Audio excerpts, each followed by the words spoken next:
Hi and welcome to John's Maths Book. In this video, we'll be exploring another key concept in mathematics. If you find this tutorial helpful, then please show your support by subscribing, liking, and leaving a comment. Your positive engagement helps me create more content and allows me to bring you more valuable maths lessons. Without further ado, let's go over to the whiteboard. De Moivre's theorem provides a neat formula to compute the powers of complex numbers. We've previously looked at how to take a complex number in rectangular form, so where z is equal to a plus bi, and convert it to its polar form or mod arg form, so where z equals r into the bracket of cos theta plus I sine theta, where r is the modulus of complex number z and theta is the argument of complex number z. Now let's take the complex number in polar or mod arg form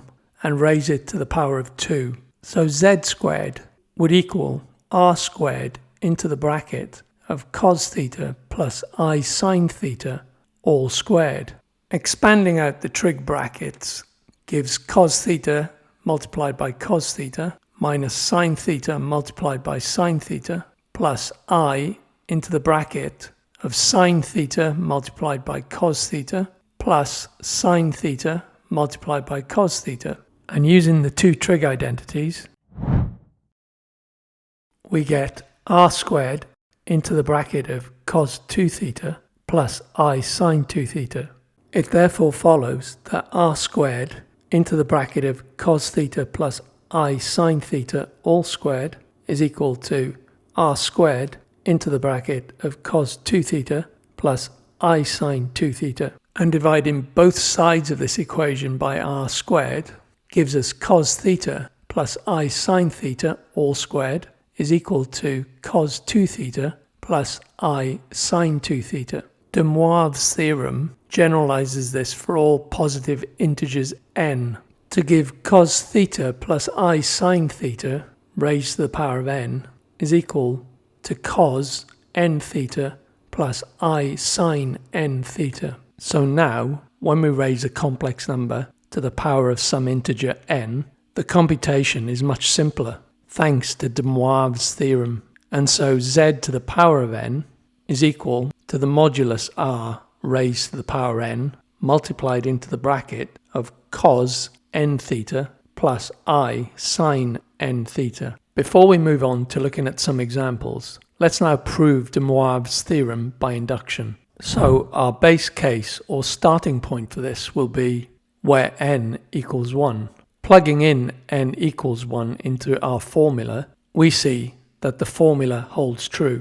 Now let's assume it holds true for n equals k, so that cos theta plus I sine theta raised to the power of k is equal to cos k theta plus I sine k theta. So now we just need to prove that it holds true for the case where n equals k plus 1. And so cos theta plus I sine theta raised to the power of k plus 1 is equal to cos theta plus I sine theta multiplied by cos theta plus I sine theta raised to the power of k. If we now substitute cos k theta plus I sine k theta for cos theta plus I sine theta raised to the power of k, we get cos theta plus I sine theta raised to the power of k plus 1 is equal to cos theta plus I sine theta multiplied by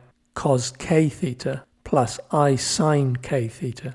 Expanding these brackets, we get cos theta multiplied by cos k theta minus sine theta multiplied by sine k theta plus I into the bracket of sine theta multiplied by cos k theta plus sine k theta multiplied by cos theta. And using the two trig identities, we can simplify to show that cos theta plus I sine theta to the power of k plus 1 is equal to cos k plus 1 theta plus I sine k plus 1 theta. Now let's use De Moivre's theorem and look at some examples of how we raise a complex number of the form a plus bi to some power. In our first example, we want to take the complex number 1 plus I and raise it to the power of 6. A quick sketch shows that this is in quadrant 1 on the Argand diagram. Our first step in raising z to the power of 6 is to convert it to polar or mod arg form. To do this, we need to find the modulus and argument of complex number z. The modulus is the square root of 1 squared plus 1 squared, which is equal to the square root of 2. And the argument, theta, of complex number z is equal to tan to the minus 1 of 1 divided by 1, which equals pi by 4. Using de Moivre's theorem, complex number z raised to the power of n is equal to r raised to the power n into the bracket of cos n theta plus I sine n theta. In this example, we're raising the complex number to the power of 6, so n is equal to 6. So if we now plug in our numbers for n, r, and theta, we have z to the power of 6 is equal to the square root of 2 to the power of 6 multiplied into the bracket of the cos of 6 pi by 4 plus I multiplied by the sine of 6 pi by 4. The square root of 2 to the power of 6 is equal to 8. The cos of 6 pi by 4 is equal to 0, and the sine of 6 pi by 4 is equal to minus 1. So complex number z raised to the power of 6 is equal to 8 into the bracket of 0 minus I. Expanding the bracket gives us our final answer, where z raised to the power of 6 is equal to minus 8i. In our second example, we want to take the complex number z, which equals 1 minus the square root of 3i, raise it to the power of 5, and express it in the form where z is equal to a plus bi. A quick sketch of the complex number shows that it's in quadrant 4 on the Argand diagram. The modulus of z is equal to the square root of 1 squared plus the square root of 3 squared.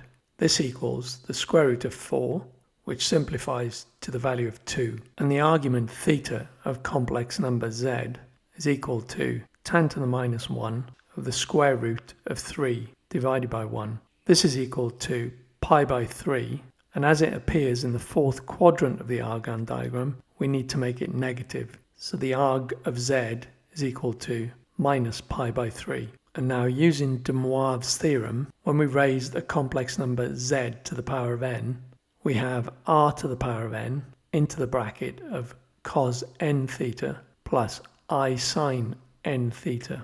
In this case, n is equal to 5 as we're raising z to the power of 5. So plugging in our values for n, r, and theta, we have z raised to the power of 5 is equal to 2 to the power of 5 into the bracket of the cosine of minus 5 pi by 3 plus I multiplied by the sine of minus 5 pi by 3. 2 to the power of 5 evaluates to 32.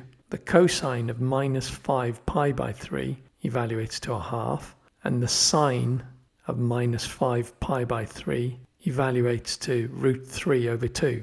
So z to the power of 5 is equal to 32 into the bracket of a half plus root 3 over 2 multiplied by I. Simplifying this gives us our final answer, where z to the power of 5 is equal to 16 plus 16 multiplied by root 3i.